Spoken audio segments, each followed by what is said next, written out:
Muslims natin, ang mga kapatid na nagsiselebrate ng Ramadan. So guys, ang Ramadan guys, ito yung pinaka-holy month ng mga Muslims. So dito sila nagpa-practice ng kanilang, so they are more into praying. Lagi yan sila nag-pray, and then they are also fasting, and then they also enhance more on spiritual activity, or they're engaging in most of the time in sa simbahan, and then this is also the time for them for reflection. So guys, aalamin natin sa video na to ang mga most etiquette during sa Ramadan for Muslims and for non-Muslims. So, disclaimer lang po, I'm not a Muslim, pero as a non-Muslims guys, especially nasa country natin Muslim, so kailangan namin respetuhin ang kanilang mga rules or etiquette during sa Ramadan. So, stay tuned na kayo guys and keep on watching. Ramadan is observed by Muslims worldwide as their holy month prayer and fasting and reflection. So lahat ng mga Muslim guys during sa Ramadan, they are abstain from eating and drinking after sunrise and before sunset. So before sunset guys, bawal sila kumain, bawal sila uminom ng tubig, bawal din sa kanila ang smoking, at bawal din sa kanila ang listening to music, to loud music, then ay bawal sa kanila during sa Ramadan.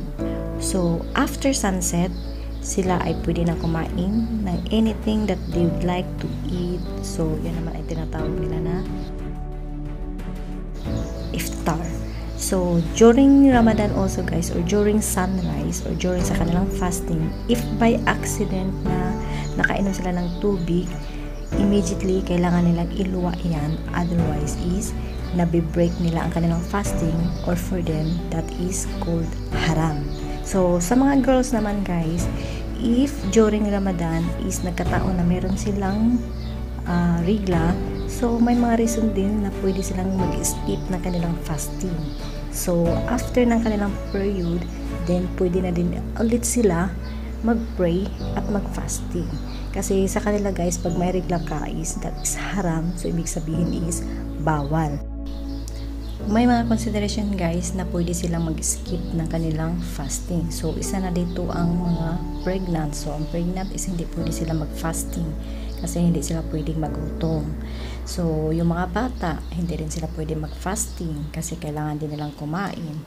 So yung mga nursing mom or nagpapadidi ng nanay, hindi din sila pwedeng mag-fasting kasi kailangan nilang kumain din.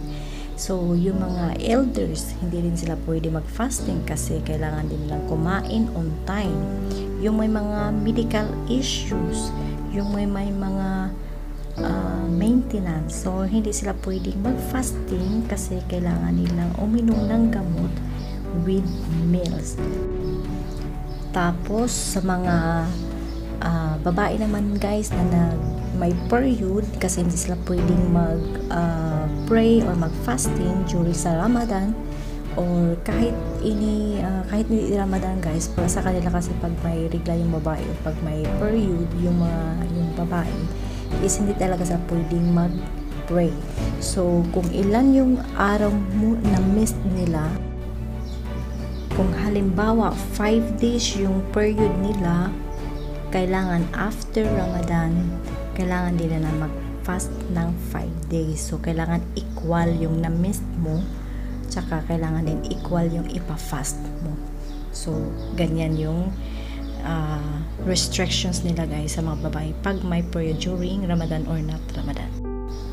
So isa ito sa kanilang mga valid reasons na pwede kang mag-skip ng fasting during sa Ramadan. So may mga reasons din sila guys kung bakit napaka-importante sa kanilang Ramadan. So isa na rito is ang self-discipline. So kailangan nila mag-practice ng self-discipline, so to show their devotion sa kanilang Prophet Allah.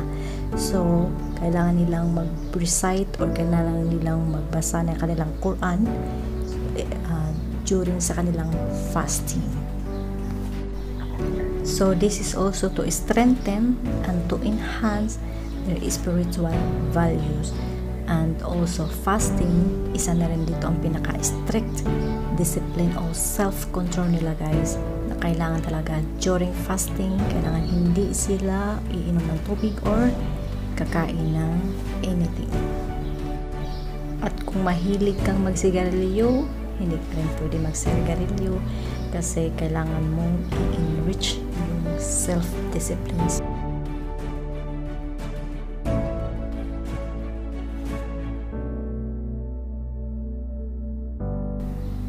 There are other reasons also why Ramadan is very important for them, kasi they have to empathize with the less fortunate. So bumibisita sila sa mga charity institutions, nagbibigay sila ng clothing, nagbibigay sila ng food, and also they are giving a free education. So this is one of their charity works engagement during sa Ramadan. So also guys, for them Ramadan is to purify and their soul, and this is also like a detox for them, kasi nga para sa kanila Ramadan is the holy.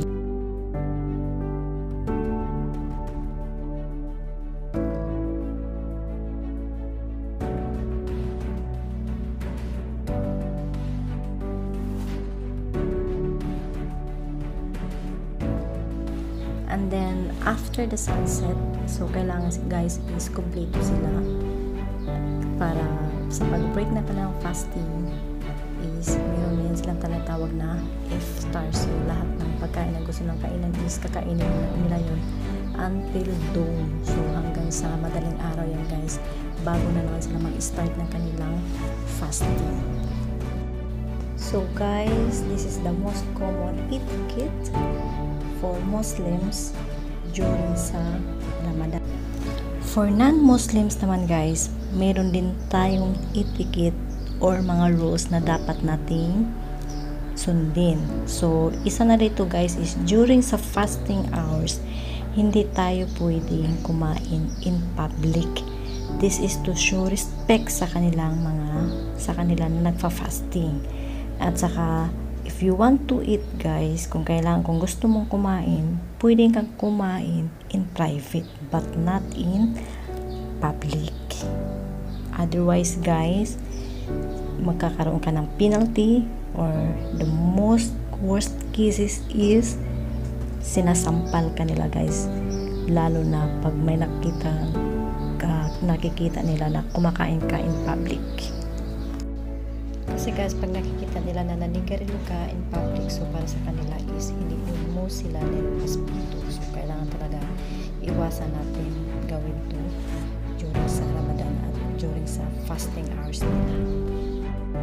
So kailangan iwasan at sundin natin yung kanilang mga rules or etiquettes during sa kanilang fasting hours.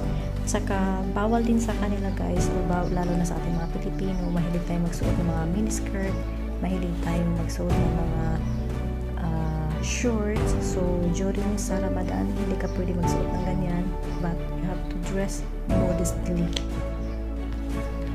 At yung mga mahilig naman sa disco guys, mahilig uminom sa bar or mahilig magkaraoke. So during sa Ramadan, lahat ng mga clubs or entertainment club is sarado siya.